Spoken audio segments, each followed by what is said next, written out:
Ministro de Ciencia e Innovación, muchísimas gracias por esta entrevista, Pedro Duque. Sabemos que ha tenido Consejo de Ministros esta mañana, además un Consejo de Ministros extraordinario, obviamente, por las medidas del estado de alarma y la prórroga del estado de alarma que finalmente ha sido aprobada. Antes de entrar en materia sobre las competencias de su ministerio, me gustaría saber si ha notado alguna tensión especial, y aunque sé que las deliberaciones del Consejo de Ministros son secretas, me gustaría saber si ha notado alguna tensión especial entre la vicepresidenta Calviño y el vicepresidente Iglesias por sus diferencias con respecto al acuerdo con Bildu, que han hecho públicas, por otro lado. En las reuniones se tratan más bien los asuntos que se llevan ese día y sí que es cierto que algunas veces en algunas reuniones de Consejo de Ministros, no ahora, sino de todo el tiempo, pues algunos ministros hacen un preámbulo a la exposición de las medidas que llevan que pudiera considerarse pues, un contenido político, y eso me parece totalmente normal. Pero vamos, que hoy nada más que había una medida que todos la habíamos visto y ha sido algo normal y rápido y a todos, cada uno a su trabajo, digamos. Ministro, hay una pregunta que aunque es de índole un poco más personal, tiene que ver también con la política y que se hacen muchos ciudadanos, mucha gente con la que hablo, hablamos periodistas entre nosotros y nos preguntamos cómo es posible que un perfil como el suyo, de tanto prestigio, con una trayectoria como la suya, que es tan difícil en encontrar en un Consejo de Ministros, cómo es posible que haya acabado aquí, y si no hay veces, sobre todo ahora que le ha cogido una pandemia sin precedentes desde la de 1918, la mal llamada gripe española, si no hay veces que usted se pregunta por qué demonios se ha metido aquí en este berenjenal y tan complicado que es la política, ya no solo en España, sino también a nivel internacional. Bueno, esos son los sentimientos ambivalentes que uno tiene siempre cuando se levanta o cuando se acuesta, dependiendo de lo que uno haya pasado durante ese día. Yo, claro, son muchos años de ver otros países y ver España y ver que en España la innovación, la investigación, todo esto requería de una reforma importante y requería de un impulso importante. Y sin tampoco una gran preparación, pues en un determinado momento me llaman para... Si se dan una serie de circunstancias, el presidente del gobierno piensa en usted y le llama, ¿no? Claro, me llaman para darme la responsabilidad de acometer las reformas que yo he dicho que siempre hay que hacer, con lo cual, pues, al cabo de un tiempo de reflexión en el que, por supuesto, todo el mundo sabe que esto representa una cierta hipoteca con la trayectoria que hubiera podido uno tener pues, anterior y que pudiera ser quizás menos controvertida, pero al final, si nadie de los que entendemos de las cosas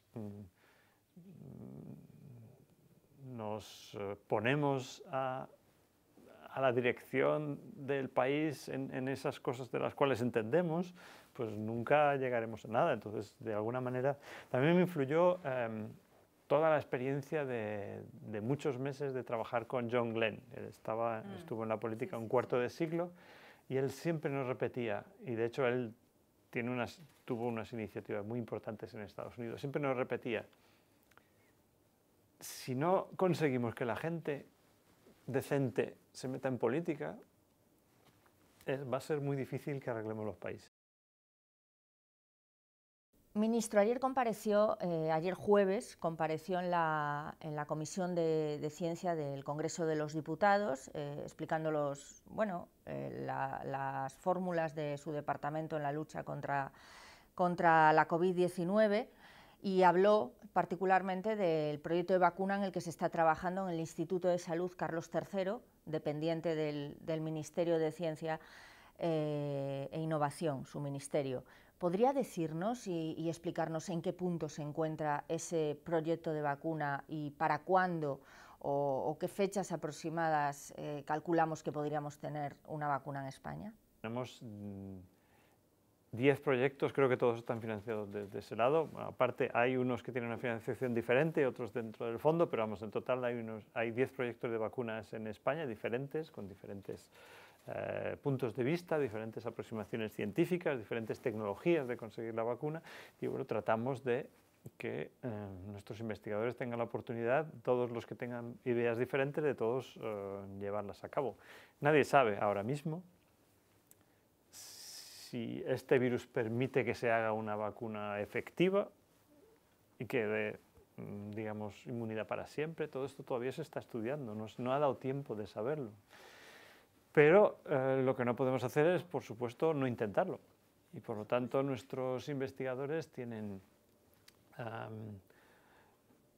una vacuna que ya está en candidato, que llaman candidato, es decir, que ahora se está haciendo las pruebas en animales. Esta vacuna, por supuesto, pues tiene una tecnología que no se está estudiando, no se está utilizando en muchos sitios del mundo, con lo cual pues es una alternativa a otras que se hagan en otros sitios del mundo. Y así los otros 10 proyectos, uno de ellos es el proyecto, digamos, más complejo desde el punto de vista de generación de vacuna, que requiere muchísimo trabajo porque tienen que generar un virus nuevo, sintético, que sea para el sistema inmunitario igual, sí, pero que no produzca enfermedad. Hay que recortar los genes, dejar todos los genes posibles, pero recortar los genes que producen la enfermedad y que producen la virulencia y que producen, por supuesto, los síntomas. Y esto está por muy buen camino, pero también requerirá tiempo. En las vacunas lo normal más rápido son 5 años. Entre la investigación, las pruebas, el que no todos los primeros intentos consiguen verdaderamente la efectividad, con lo cual muchas veces hay que hacer varios intentos y volver a repetir la investigación y las pruebas. Ahora estamos intentando hacerlo a velocidades que jamás en la vida se han llevado a cabo y bueno, hay 120 y tantos ya proyectos de vacuna en todo el mundo. Algunas empresas se han adelantado y han hecho las pruebas con su primera versión que han conseguido, ¿no? Y ya están haciendo las pruebas y algunas tienen unos resultados que, así a primera vista, pudieran ser esperanzadores.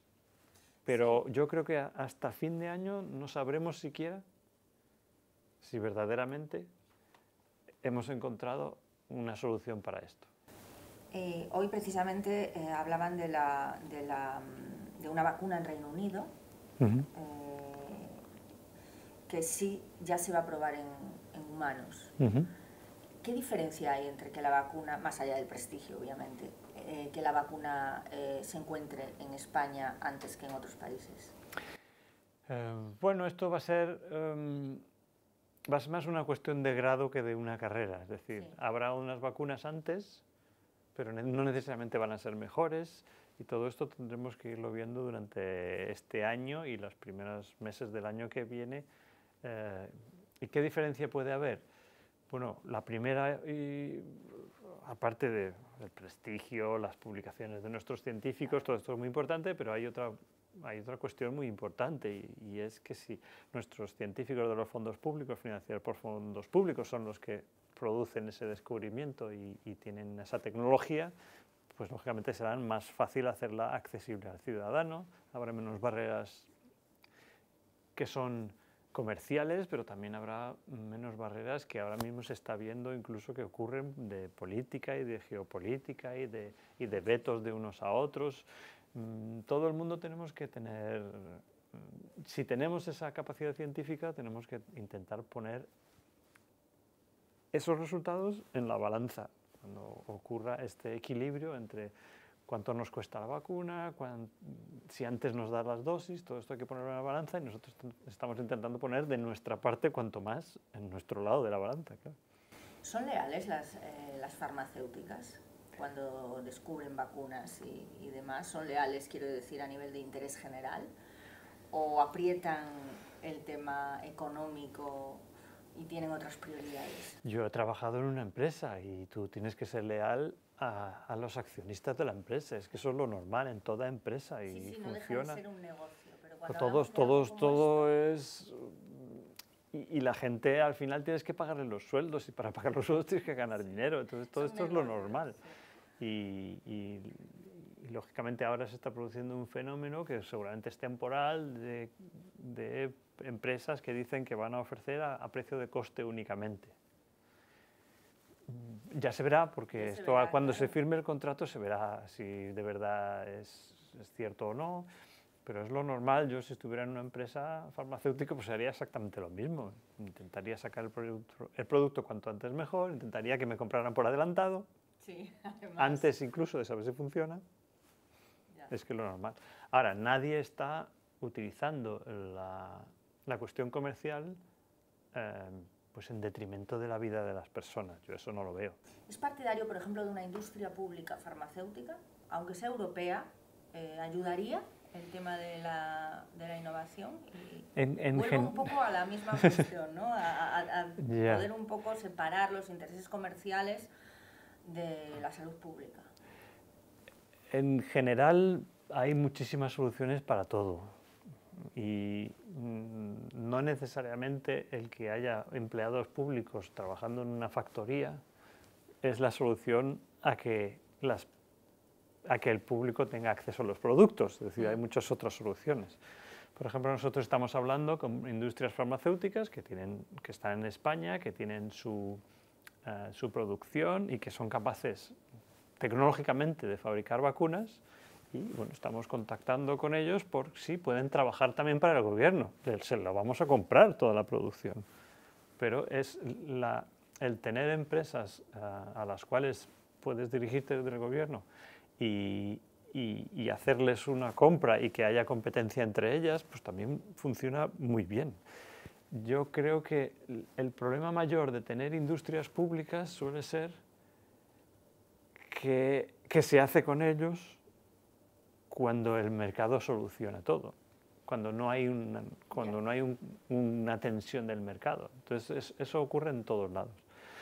Por eso lo mejor es tener un sustrato tecnológico, investigador, innovador, bueno en las zonas del país, por ejemplo en Europa, y con colaboración o con diversos grupos industriales que trabajan en Europa, lo que ahora llamamos los ecosistemas de innovación, que se están intentando estructurar en Europa, y que simplemente el Estado lo que hace es fomentar que cada vez los productos sean mejores con innovación, comprar los productos que el Estado necesite, sobre todo a los más innovadores, si es posible, y de esa manera se mantiene el acceso a todo lo que sea necesario al público y a las personas. Yo creo que esa es la forma más eficiente de trabajar. Respecto a la pandemia en la que estamos, a la COVID-19, ahora mismo se está hablando de posibles rebrotes. Es verdad, del virus, es verdad que ni los propios científicos se ponen de acuerdo entre si esto podría ser ahora en verano, si sería en otoño, si sería dentro de años, meses, semanas, etcétera, etcétera. En todo caso, si se produce ese rebrote, que en lo que coinciden es que es factible, muy factible, ¿está España, la sanidad, la ciencia, nuestros científicos están preparados para un rebrote? ¿Llegaríamos a tener una situación tan desesperada como la que se vivió en el pico de la pandemia en la segunda quincena de marzo y primera quincena de abril? Yo estoy convencido de que la preparación que se ha hecho con enorme esfuerzo de muchísima gente, de los sistemas sanitarios, de los sistemas de diagnóstico y de testado, que claro, hubo que ponerlos en marcha en un tiempo récord. En España, pues, si ves las gráficas, pues prácticamente fuimos de los países que tuvieron el crecimiento más rápido, y por lo tanto, pues en esos momentos hubo carencias de varias cosas, pero yo estoy convencido de que estamos muchísimo mejor preparados. Todo este tema de las fases es precisamente para tener un control sobre los repuntes. Tampoco vamos a hablar de cosas grandes, pero sí, si los parámetros dicen que se está empezando a subir otra vez el contagio, tenemos la posibilidad siempre de frenar, ¿no? Incluso de echar un paso para atrás. Todo eso es lo más importante de todo. Ahora se está preparando en todos los servicios de salud, la atención primaria y las capacidades de testado a partir de la atención primaria, que quizás no hemos tenido la capacidad, no hemos tenido el tiempo siquiera de desarrollarlo en todo este tiempo. Y yo creo que sí que estamos mucho mejor preparados, y lo que hay que decir a la gente es que con confianza, pero con muchísima cautela. Es decir, vamos a tener cuidado con esto, de ninguna manera es una enfermedad banal, y lo que tenemos que hacer es... o proyectar al principio. Alguna gente lo proyectaba, entonces lo único que hay que hacer es no especular, sino verdaderamente ver los datos, qué es lo que está pasando, poner los medios para que la atención primaria, los hospitales, las capacidades de testado. Nosotros hemos puesto a disposición de la sanidad muchos laboratorios científicos que ahora mismo están trabajando en sus asuntos científicos, que en algún momento que fuera necesario rápidamente podrían ponerse a incrementar las capacidades de testado. Bueno, pues yo creo que estamos mejor preparados y muchísimo mejor preparados, y que además tenemos los planes correctos. Pues es una tranquilidad, pero además de eso, y mirando un poco a futuro, viendo que este tipo de pandemias se pueden volver a producir con virus diferentes, estamos mejor preparados para la COVID-19 o contra la COVID-19. Pero también estamos mejor preparados para la posibilidad de otras pandemias de este tipo. Está claro que todo el mundo ha entendido que la preparación de los países occidentales para hacer frente a pandemias súbitas no la teníamos bien hecha, eso está clarísimo.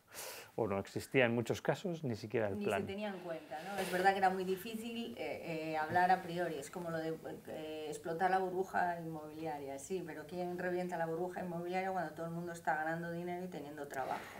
Entonces, ¿cómo pones tú los métodos contra una pandemia que te puede tocar durante tu gobierno o te puede tocar 10 años después hasta que reventó? Pero eso yo creo que todos lo hemos entendido, que ahora tenemos que hacer mucho más caso de las advertencias que bueno, venían, por supuesto, de parte de la ciencia, pero siempre muy moduladas, porque no sabemos mucho lo que va a pasar, en realidad no sabemos si habrá una pandemia o no, pero por si acaso. Entonces todo esto hay que tenerlo mucho más en cuenta ahora mismo, porque hay que tener un plan mucho más específico, que es como hacemos los planes en todo lo demás, cuando volamos los aviones, cuando llevamos las naves espaciales, cuando la gente se va a la guerra, pues todas estas cosas tienen que tener unos planes, y lo que hay que hacer es tener unos medidores claros de que se está produciendo el fenómeno y tener unos planes ya predecididos desde el principio de qué vamos a hacer cuando pase esto, y los medios. Entonces hay que, tal como acumulamos el petróleo por si acaso hay un problema de suministro y hay unos depósitos gigantescos de petróleo y de gas y de lo que sea que tiene que haber para asegurar el suministro, pues igual tenemos que hacer con los equipos sanitarios, etcétera. Igual que hacemos con el petróleo, pues vamos tirando de allí y vamos rellenando por otro sitio. Entonces todo esto hay que ponerlo en marcha, y lo vamos a poner todos en marcha, desde luego. ¿Y usted cree que bueno, yo en este sentido creo y veo que hay cierta concienciación al respecto entre los ciudadanos, pero en los gobiernos, entre los políticos, a nivel internacional, cree que también existe esa conciencia, la necesidad de marcar otras prioridades con respecto a las que teníamos antes de la pandemia? Creo que sí, y bueno, los que estamos allí por dentro, pues tenemos también la obligación de que no se pierda esa conciencia. Desde luego, en el público en general, entre la ciudadanía, hay una conciencia muy clara de que solamente en base a investigación, innovación, podemos superar esta pandemia.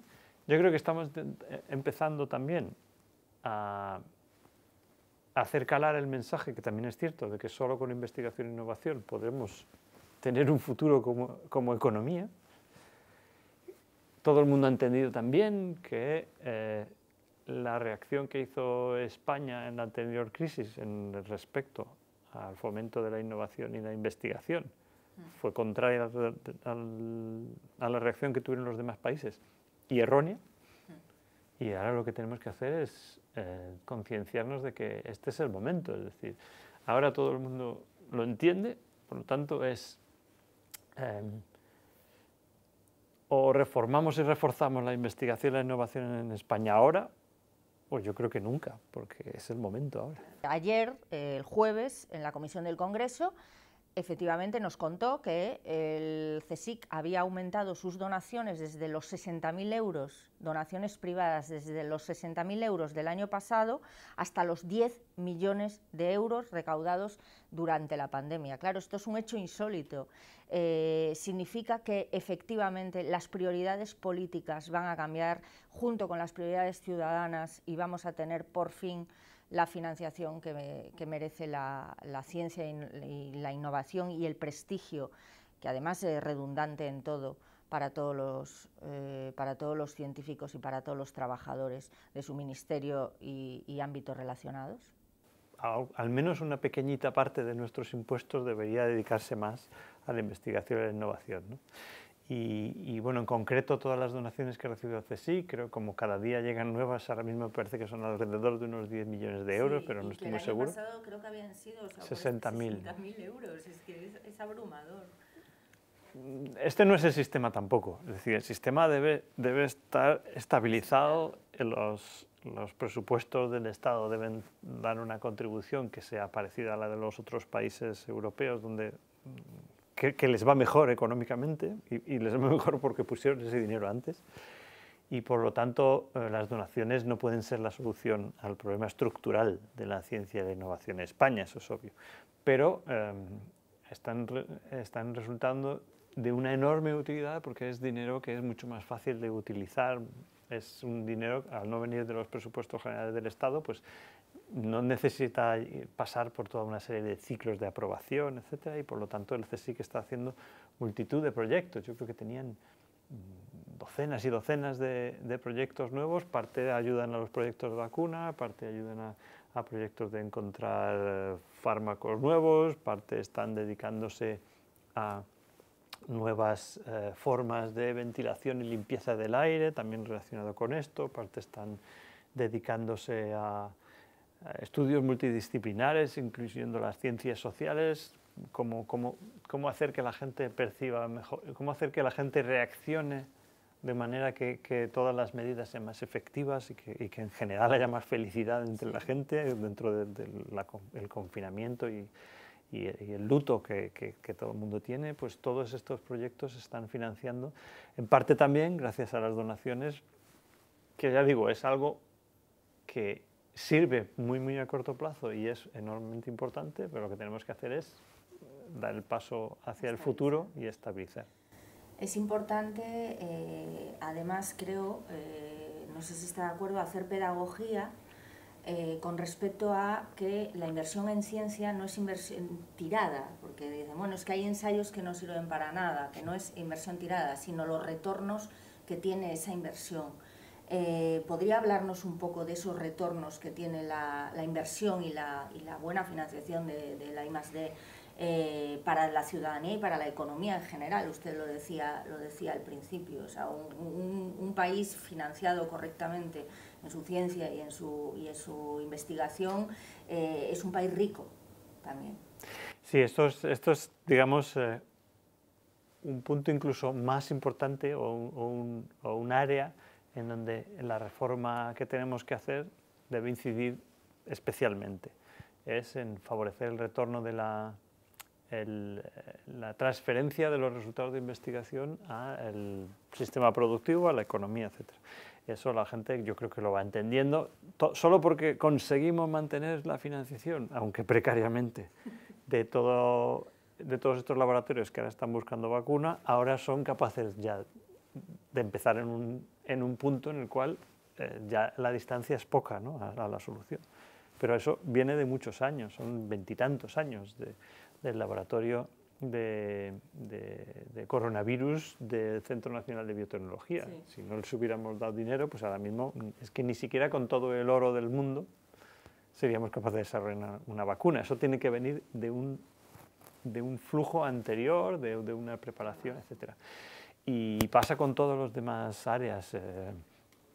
Si no hacemos física, no encontraremos los nuevos semiconductores que nos harán ponernos por delante en electrónica. Si no hacemos ciencia de los materiales, no conseguiremos los nuevos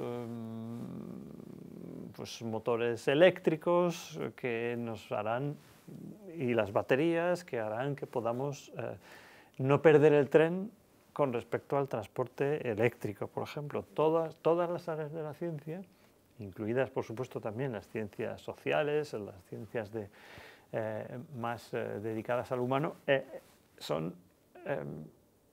toda su investigación tiene un uso posterior que además mejora los productos, mejora la competitividad de las empresas, hace que tengan más margen, puedan pagar mejores sueldos. ¿Crean empleo? Crean empleo de calidad. De calidad. No número, sino calidad. Por supuesto terminan siendo número, pero en principio También son de calidad. La investigación transferida al tejido productivo es el factor más importante de la calidad de los empleos. Uno de los científicos que trabajan con usted en el equipo del CSIC, Mariano Esteban, concretamente jefe del grupo de Poxvirus y vacunas del Centro Nacional de Biotecnología, en una entrevista en el suplemento de fin de semana, XL Semanal, decía lo siguiente: invertir en ciencia es mucho más útil que hacerlo en defensa y en sanidad. Le han cortado los pies a nuestro sistema sanitario y hay que recuperarlo, fortalecerlo de nuevo. ¿Gastamos demasiado en defensa y muy poco en ciencia? Porque que gastamos muy poco en ciencia es sabido, pero la comparación con defensa resiste a unos presupuestos públicos. No estamos ahora todavía para pensar en los presupuestos con la que está... Pero va a ser importante para este ministerio, por supuesto, sobre todo con lo que ha pasado. Es imprescindible, Creo como que digo lleva yo, usted todos los argumentos en la cartera. o reformamos y reforzamos la investigación e innovación ahora, o si no, no lo conseguiremos nunca. Y bueno, pues yo no quiero hacer una especie de sistema maniqueísta entre la inversión en defensa y la inversión en innovación. Es decir, por ejemplo, en Estados Unidos el fomento de la innovación por parte de los poderes públicos, casi todo, es la inversión en defensa. Pues porque existen toda una serie de cosas que se necesitan para la defensa que después producen innovaciones, se nutren de los centros científicos, es una manera de hacerlo. Nosotros no lo hacemos así, invertimos proporcionalmente mucho más en ciencia que en las áreas de defensa, pero no es en absoluto maniqueísta. Si se desarrolla o sea, no son por los opuestos. Para desarrollar las cosas que necesita la defensa, pues también estamos en cierta medida ayudando a la investigación. Por supuesto que sí. Y al final están pidiendo ¿de dónde sale un producto que acabo de ver que acaba de sacar una empresa española que puede medir la temperatura de todas las personas que van pasando por un pasillo? Pues también sale de los sensores infrarrojos que se utilizan en la defensa.